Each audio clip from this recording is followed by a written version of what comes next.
ఆంధ్రప్రదేశ్ రాజధాని అమరావతిని బయటి ప్రపంచంతో అనుసంధానించే అంశం పైన రాష్ట్ర ప్రభుత్వం స్పెషల్ ఫోకస్ పెట్టింది. వాస్తవానికి ఈ3 రహదారి అంటే సీడ్ యాక్సిస్ రోడ్డు కనుక నేషనల్ హైవేకి కనెక్ట్ అయితే అమరావతితో అనుసంధానత ఏర్పడి ఉండేది. అయితే కేసుల నేపథ్యంలో అందులో జాప్యం జరుగుతుంది. మరోవైపు ఈ14, ఈ15 వంటి రహదారులను కూడా ప్రత్యామ్నాయంగా డెవలప్ చేయాలనేటువంటి ప్రతిపాదనలు తెరపైకి తీసుకొచ్చారు. ఇవి ప్రొసీజర్లో కొంత డిలే జరుగుతుంది. ఇప్పటికిప్పుడు అమరావతిని అనుసంధానించడానికి ఏకైక మార్గంగా ఆంధ్రప్రదేశ్ ప్రభుత్వం విజయవాడ వెస్ట్ బైపాస్ని నిర్ణయించింది. ఈ వెస్ట్ బైపాస్ని అమలు చేయడం అంటే దాన్ని అనుసంధానించేటువంటి క్రమంలో రాష్ట్ర ప్రభుత్వం కేంద్ర ప్రభుత్వం నుంచి నేషనల్ హైవే అథారిటీ పైన కొంత ప్రెషర్ తీసుకురావడం ద్వారా వీలైనంత వేగంగా కంప్లీట్ చేయాలని చెప్పని భావించింది. అసలు ఈ వెస్ట్ బైపాస్ ఏంటి? ఎప్పుడో 2019లోనే దీనికి సంబంధించి జగన్మోహన్ రెడ్డి ప్రభుత్వం వెస్ట్ బైపాస్ ప్లాన్ పైన కొన్ని అభ్యంతరాలు ఉన్నప్పటికీ కూడా పట్టించుకోకపోవడం, అమరావతికి సంబంధించినటువంటి నిర్మాణాలపైన ఆసక్తి చూపించకపోవడం వలన మొత్తం మ్యాటర్ అంతా కూడా వేరే రకంగా సాగింది.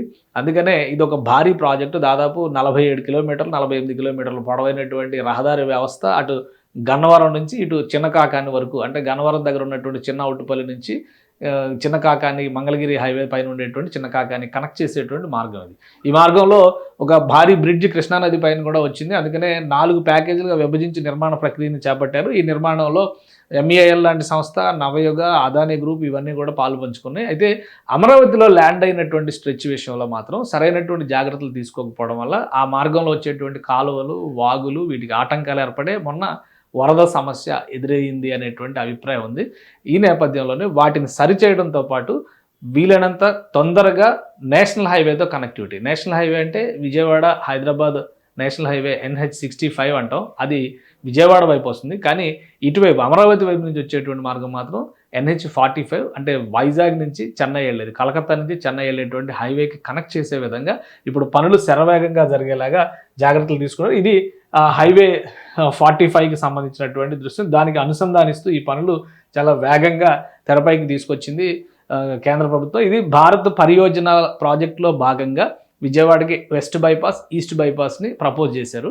అయితే విజయవాడకి అమరావతిని దృష్టిలో పెట్టుకుని ఒక మాస్టర్ ప్లాన్ అమలు చేసేటువంటి క్రమంలో రాష్ట్ర ప్రభుత్వం కొన్ని మార్పులు చేర్పులు గతంలో సూచించింది. అయితే జగన్మోహన్ రెడ్డి ప్రభుత్వం వచ్చిన తర్వాత వాటిపైన పెద్దగా ముందడుగు వేసిన దాఖలాలు లేకపోవడంతో 2021లో ఈ ప్రాజెక్ట్ నిర్మాణాన్ని చేపట్టారు. ఆల్రెడీ గత సంవత్సరం సంక్రాంతి నాటికే విజయవాడ వైపు నుంచి ఉన్నటువంటి మార్గం అంటే విజయవాడ వైపు నుంచి విశాఖపట్నం, రాజమండ్రి వెళ్ళేటువంటి రూట్ని ఓపెన్ చేశారు. ఎందుకంటే ఆ నిర్మాణం దాదాపుగా పూర్తయిపోయింది. అక్కడ ఎలాంటి సమస్యలు, ఆటంకాలు లేవు కాబట్టి ఆ స్ట్రెచ్ మొత్తాన్ని కూడా ఎంఈఎల్ గ్రూప్ ఆ నిర్మాణ ప్రక్రియ మొత్తాన్ని కంప్లీట్ చేసింది. ఇది విజయవాడ వైపు ఉన్నటువంటి వెస్ట్ బైపాస్ స్ట్రెచ్ అనమాట. ఈ మొత్తం మార్గాన్ని కంప్లీట్గా 6 లేన్ వ్యవస్థగా నిర్మాణం జరిగింది. మధ్య మధ్యలో చిన్న చిన్న వంతెనలు, కల్వర్ట్లు ఇవన్నీ కంప్లీట్ చేసి నేరుగా గన్నవరం వెళ్ళిపోయేటువంటి రూట్ అనమాట. ఇది రెడీ టు ఓపెన్. కాకపోతే ఈ కారణాల వల్లనే ఆగింది. అవతల స్ట్రెచ్ కృష్ణానదికి అవతల వైపు అమరావతి వైపు జరగాల్సినటువంటి నిర్మాణంలో డిలే కారణంగా ఆగింది.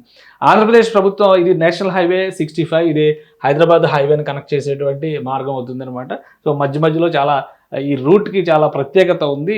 నేరుగా విజయవాడలోకి కూడా వెళ్లకుండా నేరుగా అమరావతిలోకి తీసుకెళ్లేటువంటి మార్గం అవుతుంది హైదరాబాద్ నుంచి వెళ్ళేటువంటి వాళ్ళని. అలానే అటు చెన్నై నుంచి వచ్చేటువంటి వాళ్ళు కూడా డైరెక్ట్గా అమరావతిలోకి వెళ్ళడానికి ఇప్పుడు అక్కడ అనుసంధానిస్తున్నటువంటి మార్గమే చాలా కీలకం అవుతుంది. ఇదే కాదు, విజయవాడ బ్రిడ్జి అంటే కృష్ణానది పైన కట్టినటువంటి బ్రిడ్జి కూడా శరవేగంగా దాన్ని పూర్తి చేయగలరు. బ్రిడ్జి కంప్లీట్ అయిపోయింది. బ్రిడ్జికి సంబంధించినటువంటి వర్క్స్ కూడా దాదాపు కంప్లీట్ అయినాయి. కానీ అవతల వైపు అమరావతిలో ల్యాండ్ అయినటువంటి చోట పెండింగ్ వర్క్స్, ఇప్పుడు కొత్తగా ఏర్పడినటువంటి వరద నీటి నిర్వహణ ఆటంకాల ఫలితంగా ఈ ప్రాజెక్ట్ డిలే అవుతుంది. అయితే ఆంధ్రప్రదేశ్ ప్రభుత్వం సంక్రాంతి నాటికి ఈ రోడ్డుని ప్రారంభించాలనేటువంటి ఒక టార్గెట్ పెట్టింది. ఇప్పటికే జూన్, జూలై నాటికి ప్రారంభించాలని ముఖ్యమంత్రి ఆదేశించినప్పటికీ పనుల్లో జాప్యం, టెక్నికాలిటీస్లో వచ్చినటువంటి ఇష్యూస్ వీటన్నింటిని దృష్టిలో పెట్టుకుని కొంత డిలే జరిగింది. అలానే హై టెన్షన్ విద్యుత్ లైన్లు ఈ ప్రాజెక్టుకి అటు ఇటు ఉండడం కూడా కొంత సమస్య అవుతుంది. వాటిని కూడా తొలగించేటువంటి ప్రయత్నాలు రాష్ట్ర ప్రభుత్వం చేస్తుంది. కాబట్టి సంక్రాంతి నాటికి దీనికి సంబంధించినటువంటి పనులన్నింటినీ కూడా పూర్తి చేసే దిశగా ఆంధ్రప్రదేశ్ ప్రభుత్వం కసరత్తు మొదలుపెట్టింది. ఇప్పటికే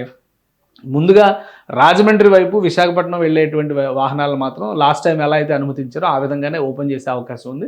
ఇటు వెస్ట్ బైపాస్కి ఎండ్ ప్రాజెక్ట్ అంటే రెండో వైపు ఉన్నటువంటి మార్గం కనుక కంప్లీట్ అయిపోతే అటువైపు కూడా పూర్తి స్థాయిలో ఓపెన్ చేసేటువంటి అవకాశం ఉంది. ఏదైనా కానీ ఓవరాల్గా ఒక 3 నెలలు మాత్రమే గడువుగా రాష్ట్ర ప్రభుత్వం విధించింది. సో వీలైనంత తొందరలోనే విజయవాడ వెస్ట్ బైపాస్ వినియోగంలోకి వచ్చేటువంటి అవకాశాలు కనిపిస్తున్నాయి.